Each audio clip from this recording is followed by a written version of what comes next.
Buenas noches a todos y a todas. En principio, darles la bienvenida a la actividad José Watanabe de Literatura Infantil, conferencia organizada en el marco del programa educativo de visitas de la Dirección de Investigaciones Bibliotecológicas y Ciencias de Información de la Biblioteca Nacional de Perú. Solo para comentarles un poco el objetivo del programa, que es básicamente promover los fondos documentales y bibliográficos que tenemos en la Biblioteca Nacional, mostrando el patrimonio que tenemos sobre diversos temas, sobre diversos autores, en este caso en particular José Watanabe. La persona que me acompaña es Benjamín Blas Rivarola.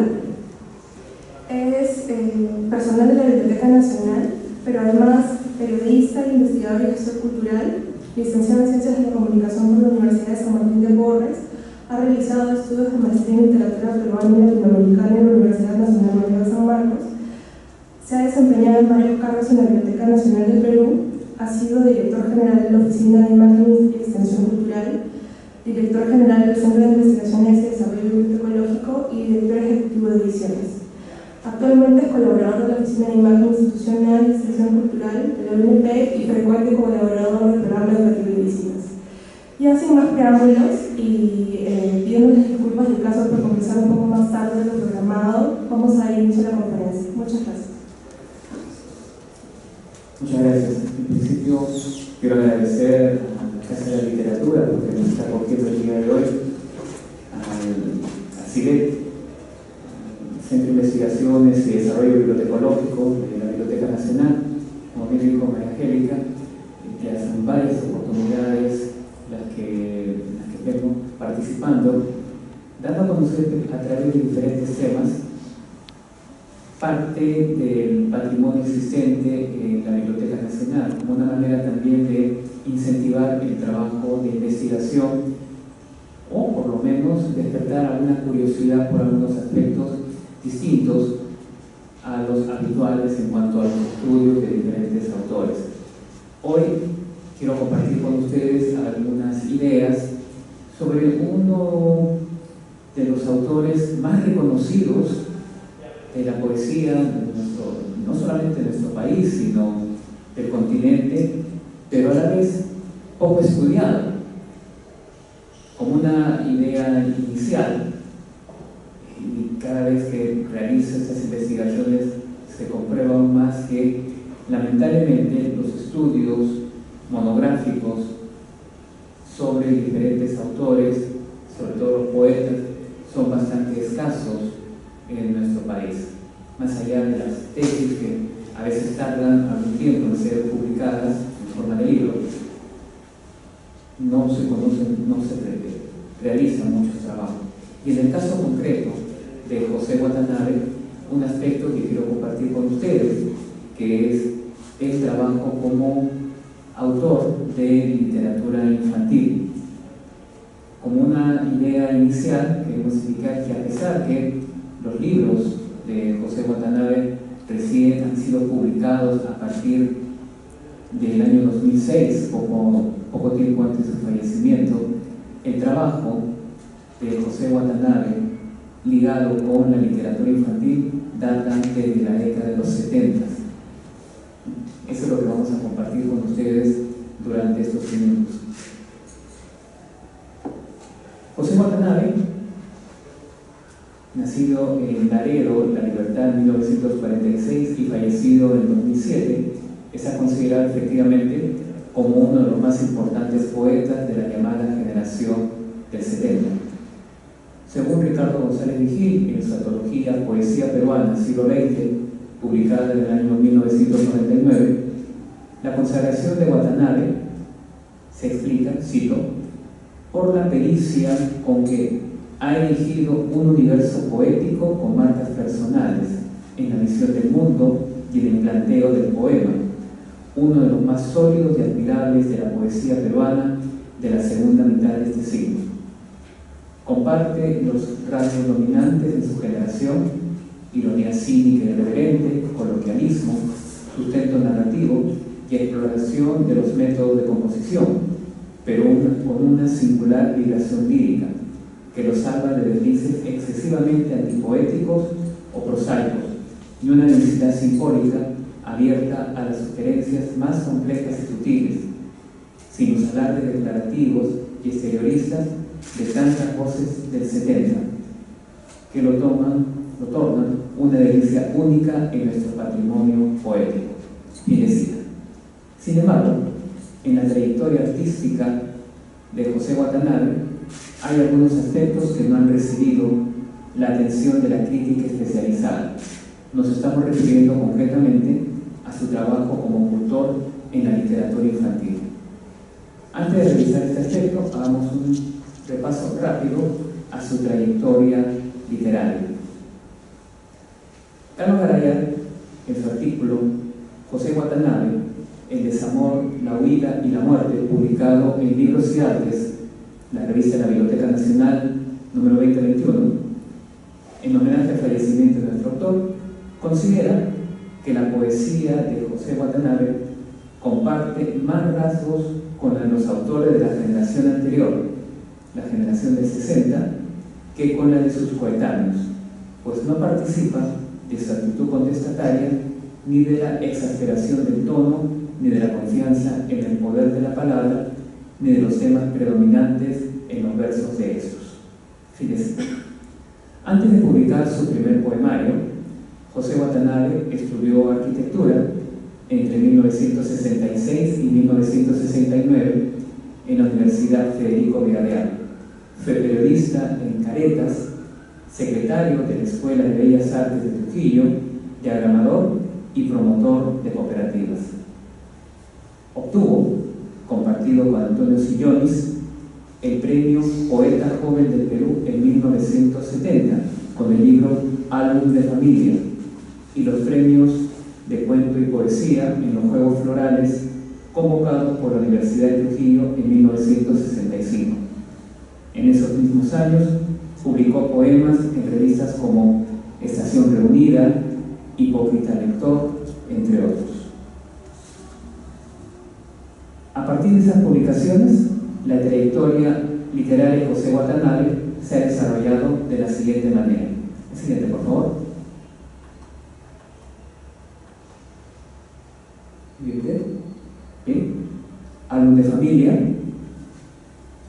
publicado en 1971, considerado como un poemario del hogar, y ha sido calificado como un libro en el que se inicia el lirismo que posteriormente se desplegará en sus diferentes obras. El siguiente, El uso de la palabra, de 1989, que está considerado como un libro de hilado perfecto, casi trágico, desprovisto de lujos retóricos, y en donde el discurso adquiere la sabiduría de la palabra. El siguiente, Historia Natural, de 1994, es un libro que fue auspiciado por la Asociación Peruano-Japonesa del Perú. El siguiente, ese libro que estamos apreciando es una traducción de poesía de José Watanabe al inglés. Lamentablemente ese libro no está en la Biblioteca Nacional, pero es parte importante porque ya es un primer reconocimiento de la obra de Watanabe, una de las primeras traducciones. Siguiente, Cosas del Cuerpo, de 1999, que, entre otras apreciaciones, menciona, por ejemplo, la de Marco Martos, que dice: la lírica de Watanabe no hace concesiones, teniendo su origen en el fondo del corazón y recostada en una verdad íntima. Escoge cuidadosamente cada término y elude todos los lugares comunes. Siguiente. El siguiente texto es uno de los trabajos en prosa de Watanabe. Nos estamos refiriendo a La memoria del ojo, 100 años de presencia japonesa en el Perú, libro editado en 1999, que es la historia gráfica de la aventura, cito, que empezó el 3 de abril de 1899, cuando llegó al puerto del Callao el primer grupo de japoneses a bordo del vapor Sakura Maru. En este libro aparecen algunos alcances no solamente sobre la llegada de los migrantes japoneses a Perú, sino su desarrollo y también los problemas que tuvieron principalmente durante la Segunda Guerra Mundial. Es un aspecto que no ha sido estudiado a profundidad, pero es importante acoger esta publicación. La siguiente es un libro de homenaje a la extraordinaria artista Tilsa Suchilla, gran amiga de José Watanabe. En ese libro, editado por Jorge Villacorta y Luis Eduardo Bufarbe, se incluye un testimonio de José Watanabe sobre Tilsa, llamado Tilsa Diario. Voy a citar rápidamente parte de ese testimonio, en el que dice lo siguiente: Tilsa desconfiaba de las conceptualizaciones en pintura. Cuando intentaba reflexionar sobre los problemas que le planteaba el cuadro que estaba en proceso, empezaba un largo frasco lleno de dudas y recomiendos. De pronto, cuando las palabras ya habían perdido todo sentido, se detenía y apelaba a una frase de extraordinaria sencillez, casi siempre con humor, pero que explicaba redondamente el concepto elusivo. Recuerdo que la encontré contemplando un lienzo acabado. Era un puma rosado cuyo salto estaba detenido entre unos árboles tropicales y una cadena montañosa. Estaba inconforme. El color del puma no le convencía. Hizo digresiones sobre el exceso de calidez del rosado. Tal vez hubiera convenido un color más frío. Yo esperaba la frase súbita y la dijo casi enseguida: parece de peluche. Y decididamente cogió un wiper, lo humedeció con solvente y frotándolo sobre la figura del puma, lo borró. El siguiente texto es la aproximación de Watanabe al teatro. En este caso es la recreación del de la clásica tragedia de Sófocles. Nos estamos refiriendo a Antígona, texto que Watanabe lo convirtió en un trabajo unipersonal dedicado a Teresa Ralli del grupo Yuyashkani. El texto que estamos apreciando contiene un prólogo de Marco Martos. El siguiente texto es una antología llamada El Guardián del Hielo. Es una antología editada en Lima en el año 2000 y que incluye una selección de textos de los poemarios ya mencionados. El siguiente, Habitó entre nosotros, es una recreación, por usar un término, de pasajes del Nuevo Testamento. Es una recreación de pasajes de la vida de Cristo. Para algunos autores es un texto menor, sin embargo, para otros está considerado como un texto notable. El siguiente es otra antología, en este caso editado por el desaparecido Eduardo Chirinos, hecha en Sevilla en el año 2003. El siguiente texto, La Piedra Alada, otro de sus poemarios. Y el siguiente es un texto, es la grabación de los poemas hechos por el mismo autor.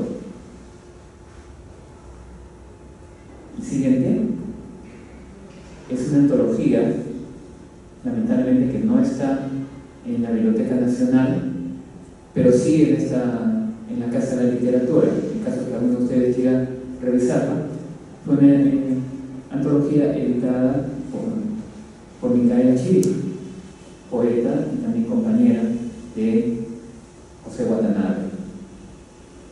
siguientes textos están el último poemario publicado en vida, Banderas detrás de la niebla. El siguiente es un texto hecho en Trujillo, que es la selección de los, o mejor dicho, la compilación de poemarios, álbum de familia, cosas del cuerpo, habitó entre nosotros, dentro de una colección llamada Pequeña Biblioteca de Literatura Regional. El siguiente es la poesía completa que ha sido editada en 2 ocasiones, tanto en el año 2008 como en el año 2010. Es una antología, es la poesía completa, está a cargo de Darío Jaramillo Agudelo.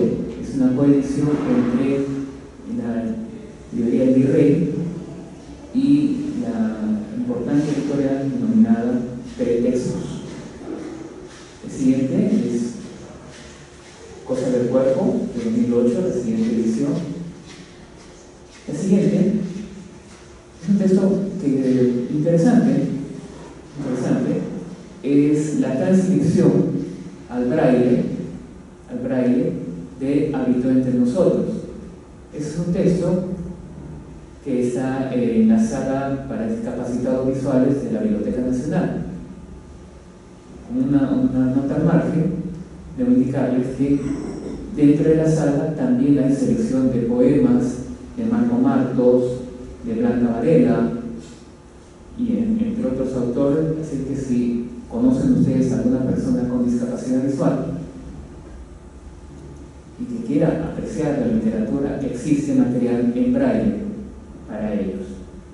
Los 2 siguientes textos no se encuentran lamentablemente en la biblioteca, pero sí pueden encontrarlos en la biblioteca del Centro Cultural Inca Garcilaso. En este caso, el primero es la antología hecha en México, llamada El desierto nunca se acaba, cuya selección ha sido hecha por Tania Favela Bustillos, que dice en su estudio introductorio, llamado El lugar es el poema, lo siguiente: José Watanabe logra tomar conciencia de las distintas raíces que nos constituían y crear a partir de ellas sus poemas. Logró encontrar el sitio desde el cual hablar. Ese sitio es Laredo, y Laredo no es otra cosa que el estilo del poeta. Y el último texto de este primer bloque es la nueva edición del año 2015 de El uso de la palabra. Es una edición hecha por Lustra, que es una importante editorial que se ha encargado también de dar a conocer, por ejemplo, la obra de Jorge Eduardo Eyelson. Ese texto incluye 2 estudios bastante interesantes que es importante que se puedan revisar. El primero de ellos, llamado El uso de la palabra, alegoría del sincretismo cultural en la poesía de José Watanabe, de Miguel Ángel Malpartida, y el otro, denominado Imitación de José Watanabe, apostillas a el uso de la palabra, de Diego Alonso Sánchez. El siguiente bloque está dedicado a hacer una revisión rápida de la crítica y José Watanabe. Como dijimos al inicio de esta charla, a pesar de la importancia de este autor, y como es una lamentable costumbre de los estudios literarios, hasta la fecha se han editado muy pocos estudios críticos acerca de la obra de Watanabe. Señalaremos algunos de ellos. Por ejemplo, el primero de ellos es nuestra revista Libros y Artes, que tiene algunos artículos interesantes. Uno de ellos es denominado El joven narrador de Osvaldo Reynoso, en el que presenta anuncia un texto publicado en la revista Narración por José Watanabe. Estamos hablando del texto llamado El Trapiche, así como otros artículos que son incluidos en este número, de Fernando Checa, Carlos Garayán, Marco Martos. fallecimiento de Watanabe en 2007, obviamente hubo varias revistas que se encargaron de hacer números monográficos sobre la obra de José Watanabe, pero de todos ellos he seleccionado el que editado por la Biblioteca Nacional. El primer libro dedicado íntegramente al estudio de la obra de José Watanabe es de Camilo Fernández Cosma. Esta primera edición del año 2008 es denominada Mito, Cuerpo y Modernidad en la Poesía de José Watanabe, que obtuvo el Premio Nacional de Ensayo 2005 de la Universidad Federico Villarreal. Lo interesante de este estudio es la revisión panorámica de la poesía de José Watanabe desde sus orígenes, porque, como se va a ver más adelante en otra publicación, la poesía de Watanabe está íntimamente ligada con sus orígenes familiares, concretamente la hacienda Laredo.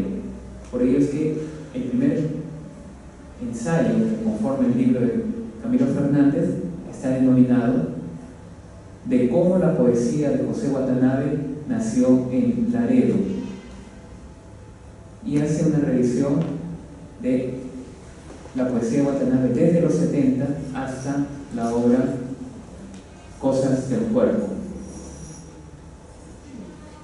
Este libro ha sido reeditado en el año 2011.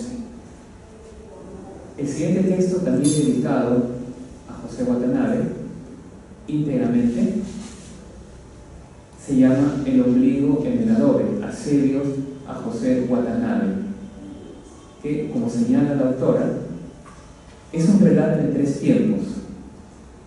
Su narración en tercera persona se complementaba por la voz de Watanabe, declaraciones insertadas o entrevistas completas y sus poemas. Y algo más, en ese texto que lamentablemente tampoco está en la biblioteca, hay un acercamiento directo entre la autora y el personaje, en este caso estudiado. Los siguientes textos que vamos a presentar no son estudios dedicados íntegramente a Watanabe, sino que incluyen algunos textos. Por ejemplo, es de Víctor Vich, Voces más allá de lo simbólico, que incluye el ensayo El materialismo real de José Watanabe. Y el siguiente, Lo que no cesa de no escribirse, un trabajo entre Marco Mondoñedo, Martín Vargas Canchaya, Karin Calle, incluye un trabajo denominado Mi ojo tiene sus razones, la razón visual de la poesía de José Watanabe, un acercamiento ontológico y psicoanalítico. El siguiente texto, que es el más reciente, que analiza el trabajo integral de José Watanabe, que ya habíamos mencionado, se llama Cosas de familia, metáforas de la identidad en la poética de José Watanabe, de José Lin Anticona, editado en el año 2014, que tiene el texto de Marco Martus. Ahora bien, entrando ya propiamente en nuestro tema, la literatura infantil de José Watanabe, podemos mencionar lo siguiente. El primer contacto que sostuvo José Watanabe con la narrativa fue a través de la publicación en 1966 del relato El Trapiche, en el primer número de la emblemática revista Narración. Al respecto, Osvaldo Reynoso, en el artículo José Watanabe, el joven narrador, nos dice lo siguiente, cito: a los pocos meses dejó Trujillo y nos fue a buscar a Palermo. En esos días estábamos en plena organización del grupo Narración y de la edición de una revista. Reyó el proyecto de la editorial y con un movimiento de cabeza de aceptación nos entregó su cuento El Trapiche. La lectura de sus 2 primeros párrafos me impresionó. Apenas tenía 20 años y su prosa era directa, hermosa y profunda. Los diálogos eran ágiles y la estructura general de buena factura. Fin de cita. Dicho relato, de acuerdo a la nota que acompaña el cuento, iba a formar parte de un libro de relatos sobre la situación de los trabajadores en los grandes latifundios azucareros. Lamentablemente, ese libro permaneció inédito. Sin embargo, el relato mencionado, El Trapiche, forma parte de diversas antologías destinadas al público infantil, como por ejemplo el libro Lecturas Peruanas, Antología Didáctica de Óscar Colchado Lucio del año 2012. Años más tarde, Watanabe inició su vínculo con el mundo infantil a través de su trabajo en el Instituto Nacional de Teleeducación, INTE, principalmente a través de la dirección de uno de los más importantes programas producidos por esa institución, La Casa de Cartón. En una entrevista ofrecida a Andrea Kestanovic de la revista Quimera de España, nuestro autor dijo lo siguiente: en el año 73 me llamaron para colaborar en una institución del Estado que hacía teleeducación. Me encargaron la sección Dramas para Niños, donde yo hacía pequeños cuentos para ser adaptados.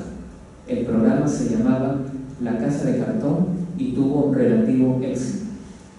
Cuando yo escribía el cuento, a veces el guionista no estaba, entonces yo tenía que guionizarlos y al final terminé escribiendo directamente los guiones sin cuento previo. Así es como entré en el mundo del guión y luego dirigí los programas también. Vino un encargado de la UNESCO, vio los programas y me dieron una beca para irme a Alemania, a Múnich, el año 74. La Casa de Cartón fue una serie de televisión educativa que se produjo en Lima con la finalidad de brindar apresamiento a los niños de 3 a 5 años de edad para su ingreso al primer grado de primaria. Tuvo su inicio en 1973 y hasta 1974 con carácter experimental, y luego se produjo y emitió hasta 1980. Algunos de los temas planteados en el programa fueron la igualdad del hombre y la mujer, la solidaridad, los recursos naturales, la defensa de las 200 millas del mar territorial, la importancia de saber comprar, en suma, la realidad circundante. Como señala el disco, que están viendo en la viñeta, que contiene algunas de las canciones del programa, cita lo siguiente: creemos que dibujar con una canción el mundo que nos rodea puede ayudarnos a conocerlo más. Nuestros niños ya lo están conociendo y cuando sean grandecitos podrán cambiar lo que les parezca mal. Entonces ustedes y nosotros tenemos una gran responsabilidad en el apoyo que les debemos brindar. Por eso, hoy queremos apoyarlos cantando con alegría para que sus hijos también estén alegres, porque saben, nuestra patria necesita mucho de niños alegres como ellos para hacer un mundo nuevo que debe ser mejor. Vamos a escuchar a continuación el tema característico del programa y la canción La Chica Perica.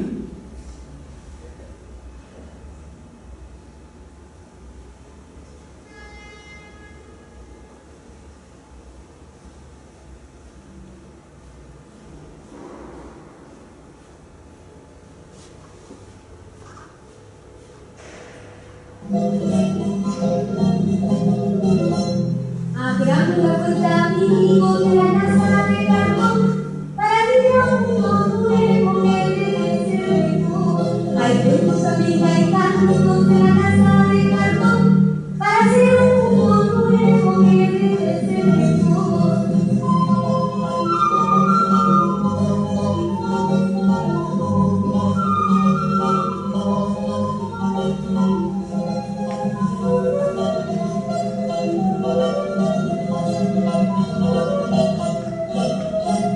Abramos la puerta, amigos de la casa de cartón, para vivir un mundo nuevo que debe ser mejor.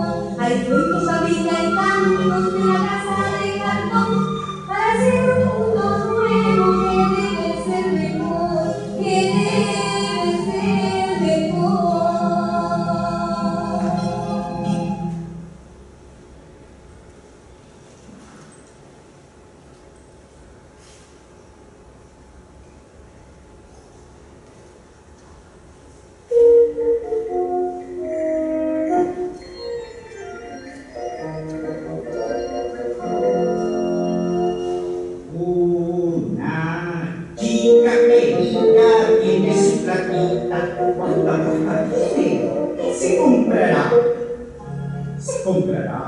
¿Una tibita?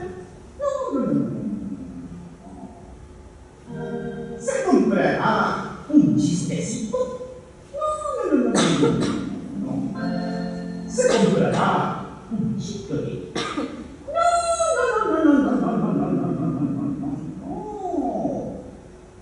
No, compres tus cosas sin antes pensar si es útil, si sirve, si hay necesidad. No compres, nunca compres sin pensar. Nunca compres sin pensar. ¿Y sabes por qué?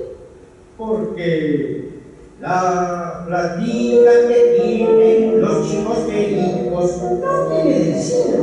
¿De dónde lo vendrá? ¿La regalará el hada madrina? No. ¿La pondrá un pericotito? No. Vendrá de trabajar. Sí.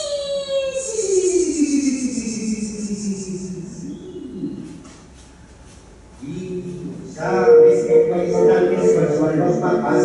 Si sabes que cuesta esfuerzo trabajar. No compres, nunca compres sin pensar.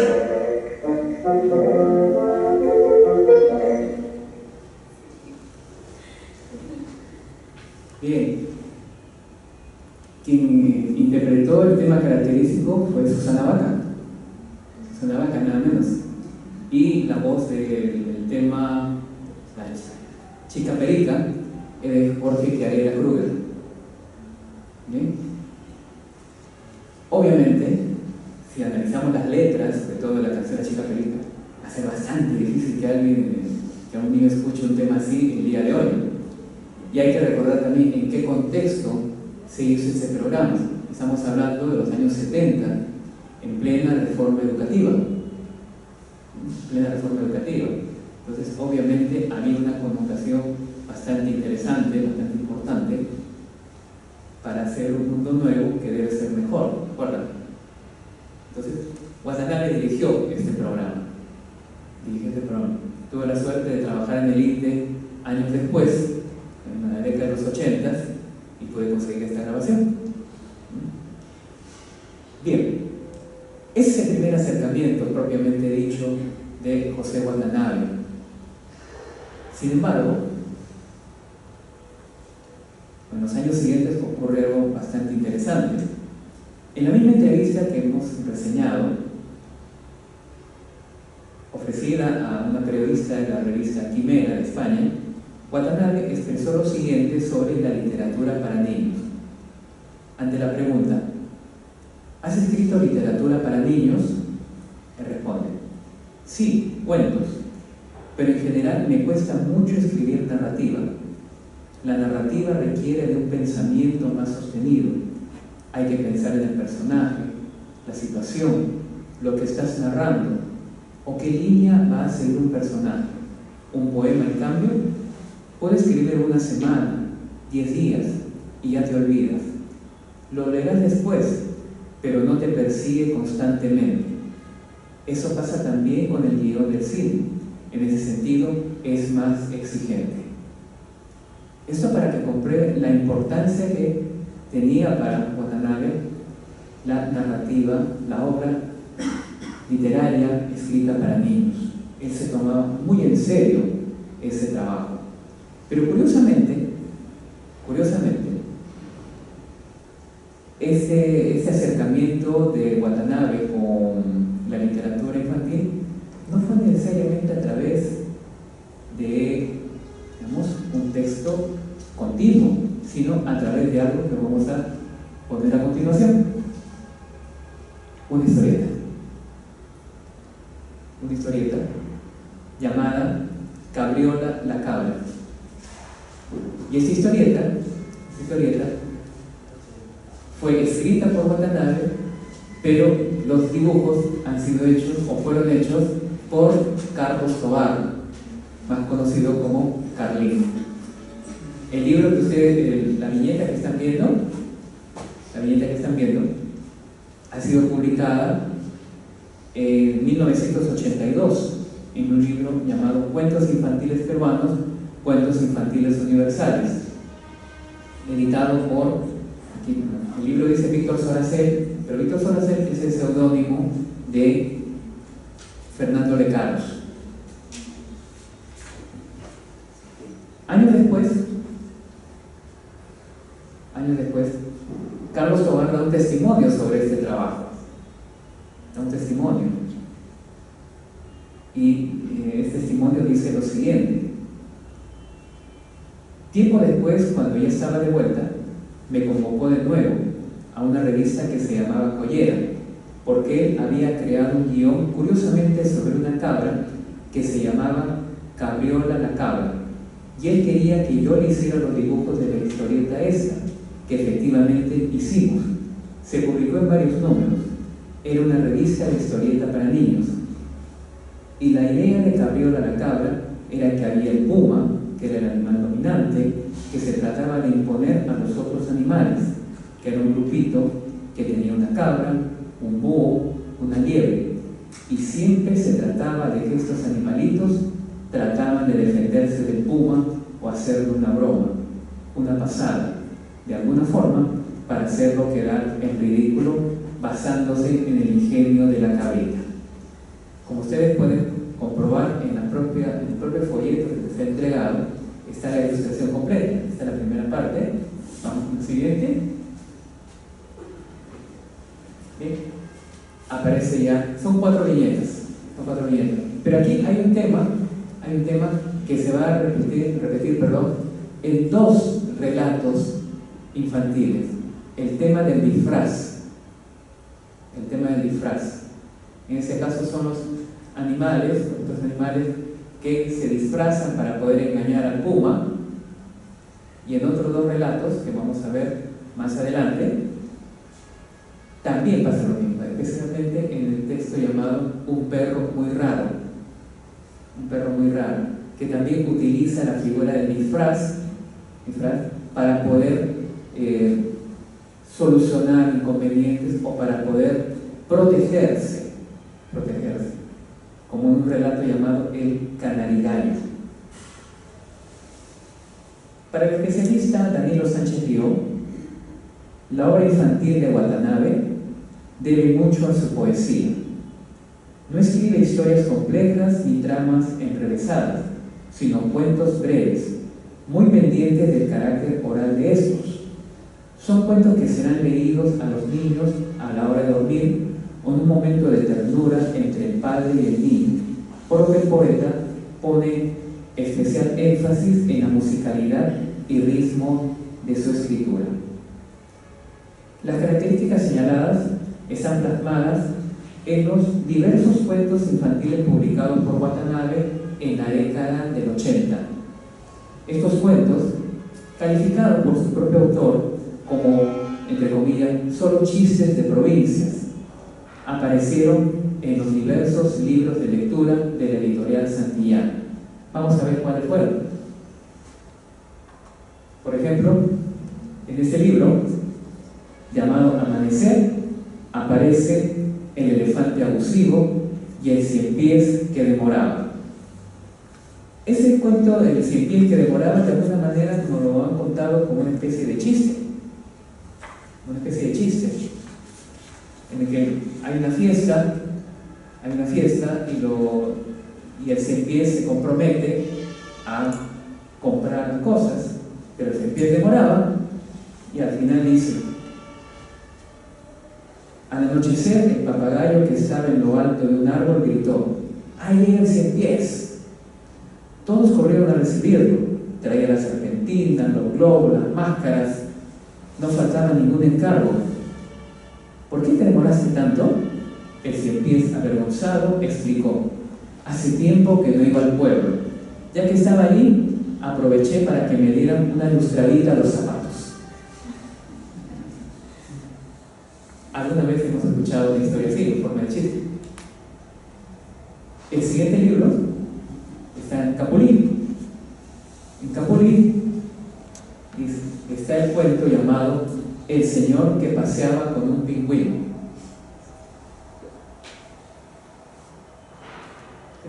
En el cuento es brevísimo. Un señor está efectivamente yendo por las calles con un pingüino y recibe esta reprimenda, este diálogo primero con un policía. Le dice: sí, claro, pero resulta que yo lo encontré extraviado unas 5 cuadras más abajo. Mire la cara, es tan simpático que a usted tampoco hubiera podido dejarlo abandonado. En este caso, lo que usted tiene que hacer es llevarlo al zoológico. Y al día siguiente ocurre lo siguiente: el policía le dice: ¿no le aconsejé ayer que llevara al pingüino al zoológico? Sí, dijo el señor, sí me acuerdo. Fue una gran idea, le gustó bastante, se divirtió mucho. Pero estamos apurados. En otra oportunidad le contaré con más detalles. Ahora lo estoy llevando al cinema. El siguiente libro, Corta el viento, contiene el cuento Pobrecito Cocodrilo, que también de alguna manera recuerda algo que hemos escuchado, ¿no? Un león llama la atención al mono por hablar, por interferir, por hablar demasiado, y cuando le hace callar, dice lo siguiente. El sapo, confundí animal. El sapo, ante tanta interrupción, el león ya no lo soportó más. Colérico, dijo: los bocones no irán a la isla. El sapo fingió no entender la advertencia que claramente era solo para él. Miró alrededor. Parecía que buscaba a alguien. Luego juntó sus labios como para silbar. Con esa boca pequeñita, manteniendo esa boca pequeñita, dijo: pobrecito cocodrilo, tú no irás a la isla. Y el último texto pertenece al libro Saltamonte, libro de lectura destinado al 6º grado de primaria, que contiene el relato El canarigallo que escapó. En este caso vuelve a aparecer la figura del disfraz. En este caso es un gallo que, ante la amenaza de un hombre por matarlo, se decide asumir la apariencia o hacerle creer que la persona que lo atrapó, o hacerle creer que es un canario.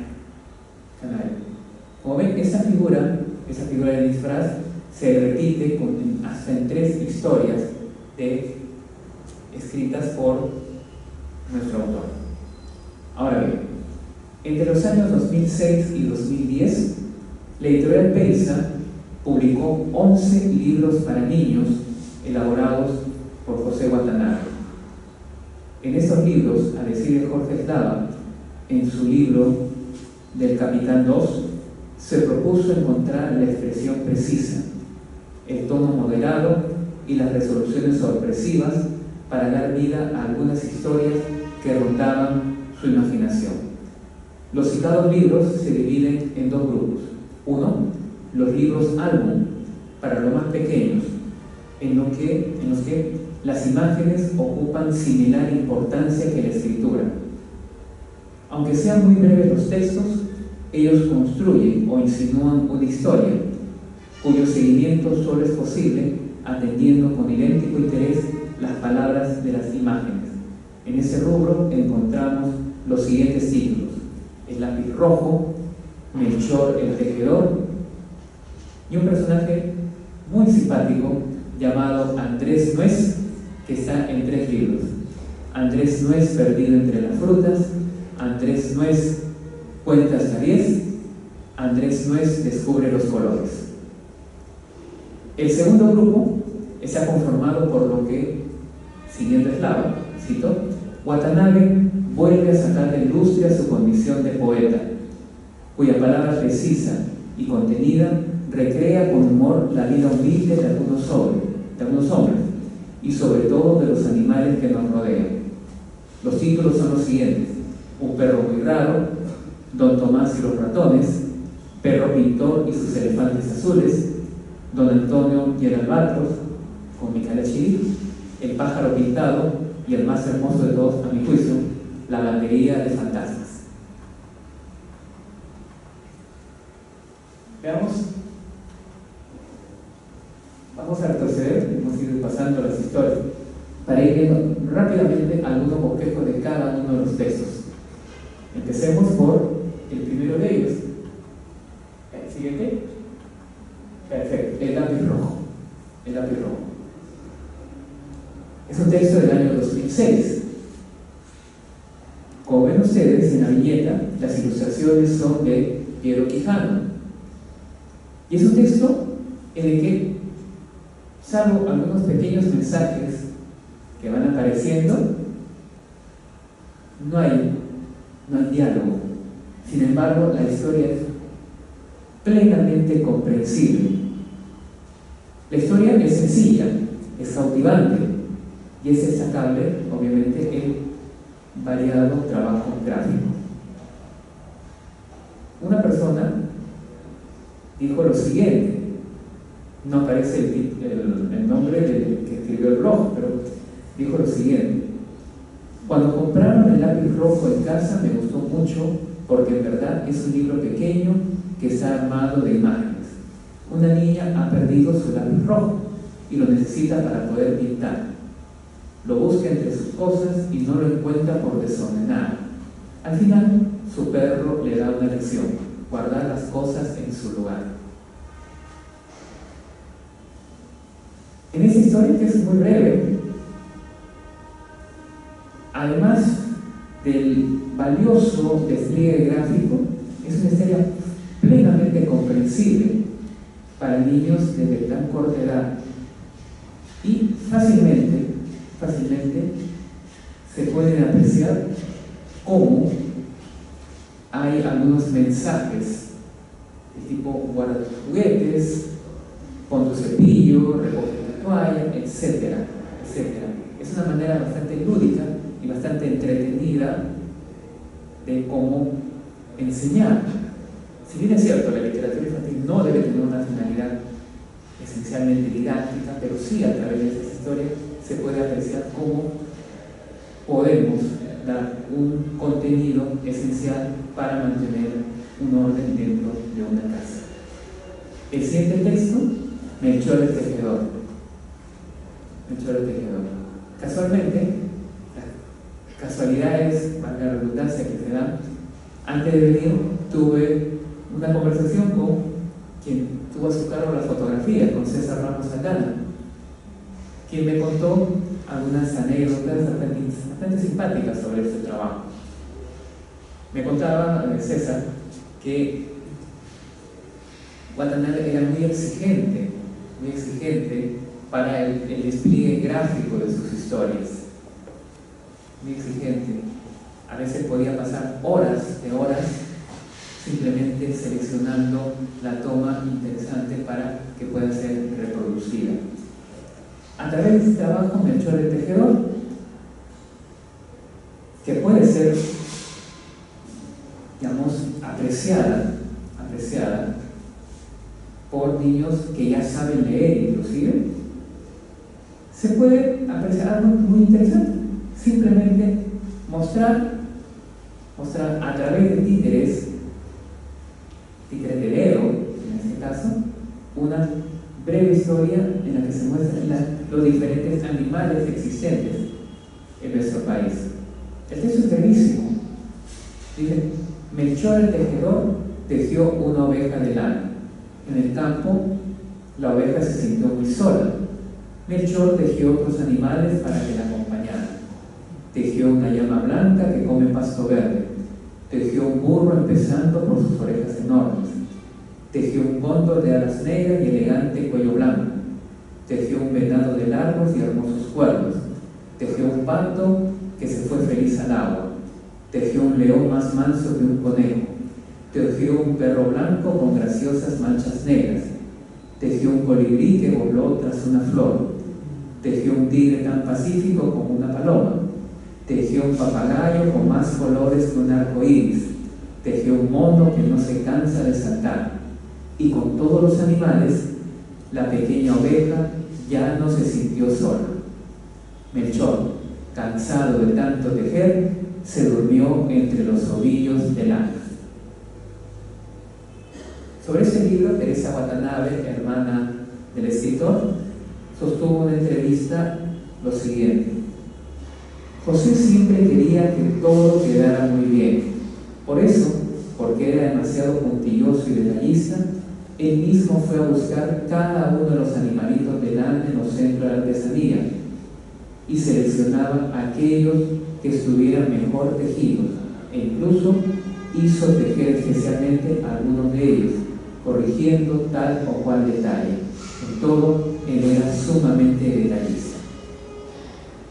Ahora bien, pasamos a un personaje muy simpático que aparece hasta en 3 publicaciones. Andrés Nuez perdido entre las frutas. Aquí podemos primero enseñar a los niños a reconocer las frutas y también a conocer algunos conceptos básicos como encima, debajo, dentro, fuera, detrás, delante, lejos, cerca, etc.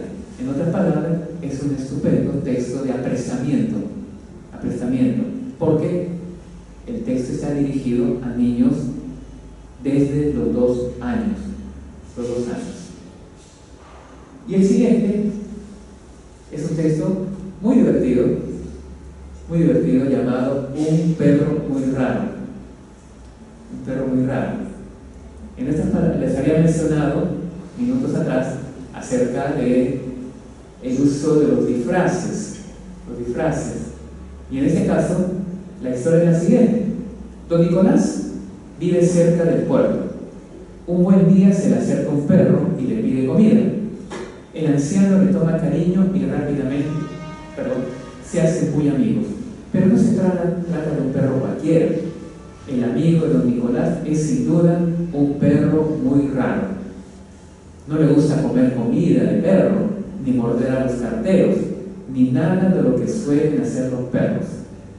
Algún tiempo después, don Nicolás descubrirá el secreto de su amigo y quedará muy sorprendido. Su nuevo compañero no es solo un perro muy raro, sino también alguien muy especial. ¿Y quién era ese alguien especial? Un pingüino. Que para no regresar a la Antártida, decide disfrazarse con un títere de perro. A través del uso preciso del lenguaje y un gran sentido del humor, en el que lo extraordinario, en este caso un animal que habla, se convierte en algo absolutamente normal y absolutamente cotidiano. Un perro muy raro presenta un profundo mensaje sobre la amistad y la tolerancia. Y del mismo modo, como os invito a apreciar este texto, las ilustraciones se caracterizan por ser tiernas y divertidas. El siguiente libro, Don Tomás y los ratones. En ese texto podemos ver cómo algo tan simple puede convertirse en algo complicadísimo. La aparición de 2 ratones en una cosecha que paulatinamente se va transformando en algo complicado. Se lo menciono rápidamente. Los ratones están comiendo los maíces. Entonces, don Tomás decide tomar algunas medidas. Gatos.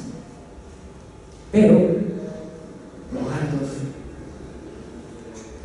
vinieron a comer el pescadito rojo y cuando terminaron de comer se pusieron a jugar. No se cansaban, jugaban a quién destrozaba más mazorcas. Y don Tomás compró un perro grande y de rostro feroz.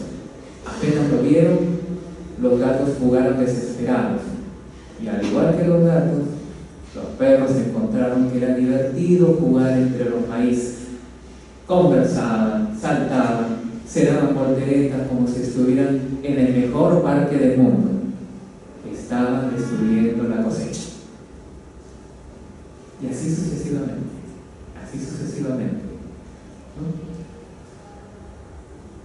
Esta es una historia que es divertida, ¿no es cierto?, en la que los lectores pueden percibir la importancia de solucionar los problemas dialogando con quienes nos importunan, en lugar de generar una tormenta que solo incrementará cada uno de los problemas.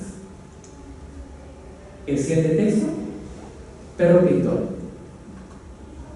Perro Pintor y sus elefantes azules. Es un texto muy entrañable, a mi juicio, muy divertido, muy divertido.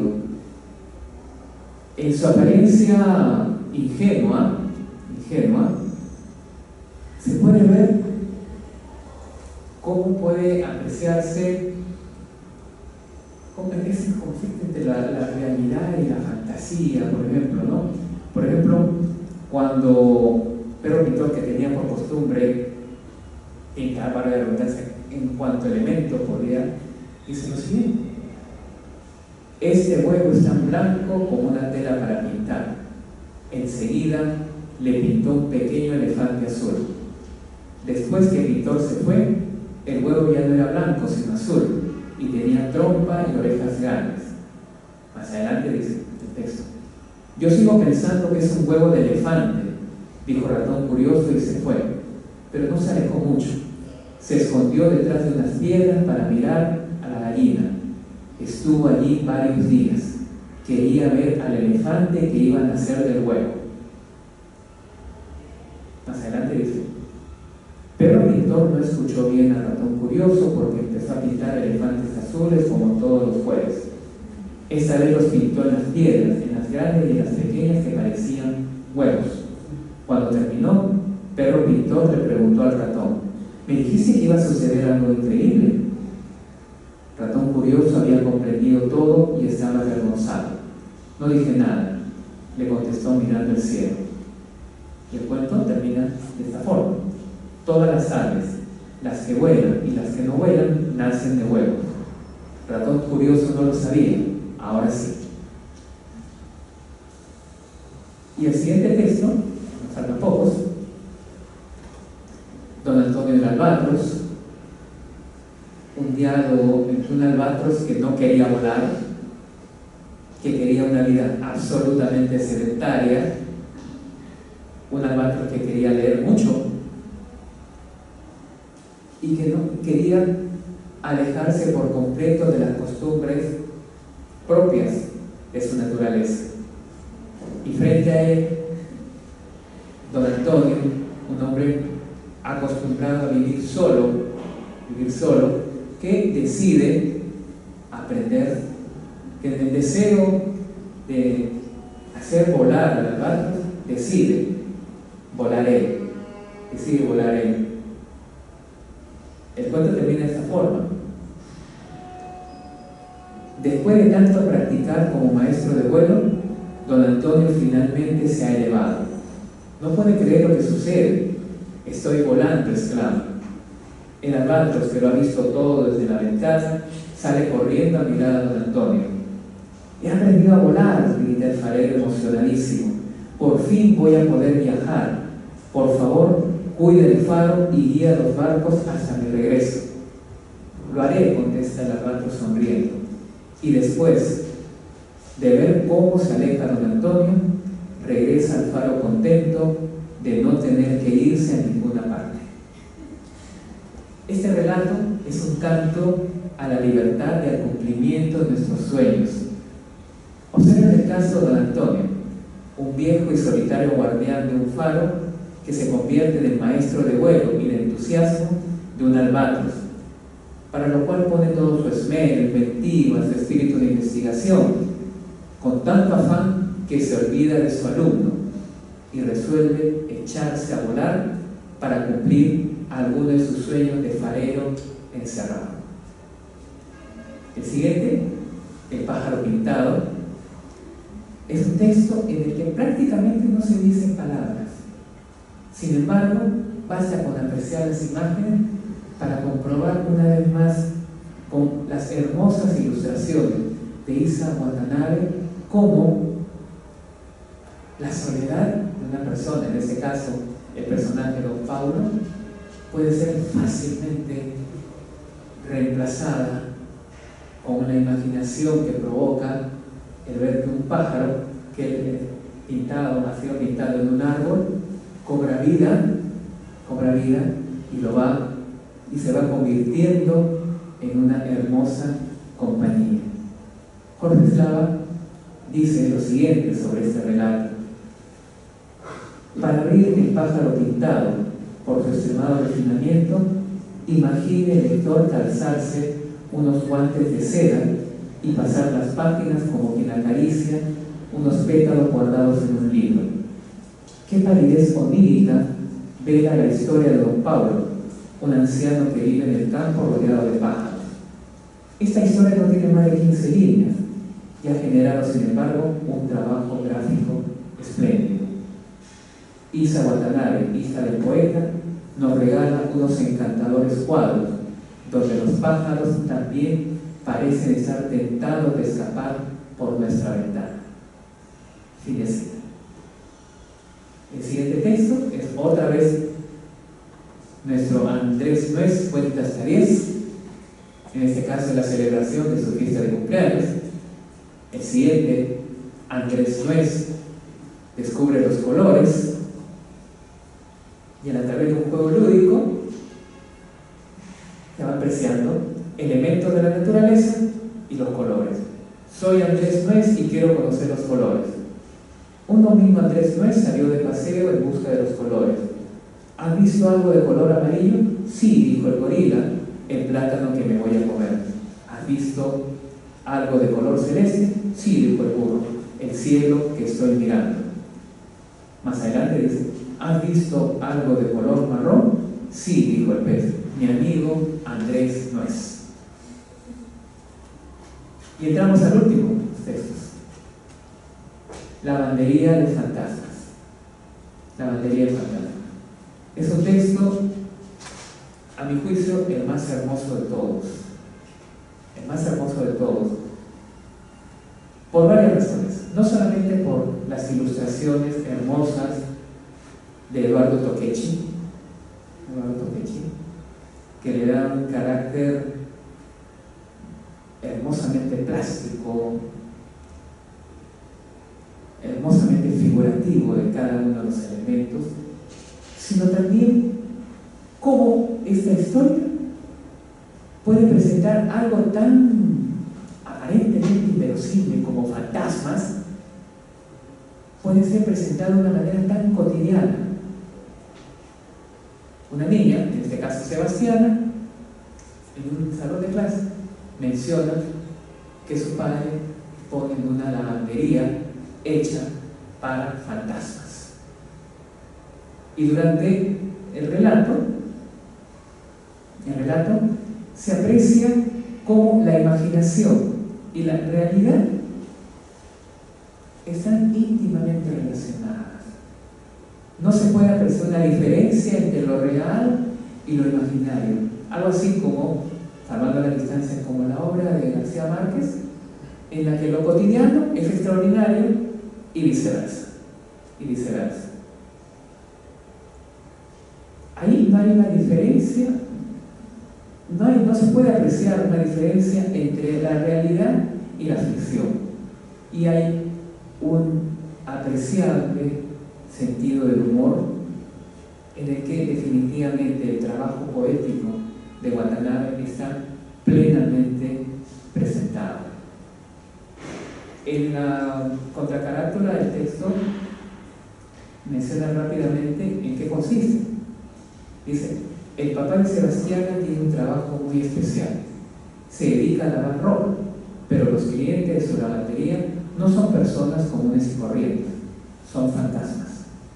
Cuando Sebastiana confía este secreto a su amiga Patricia, abre las puertas de un insólito mundo donde reina la imaginación y en el que se requiere la confianza de los demás.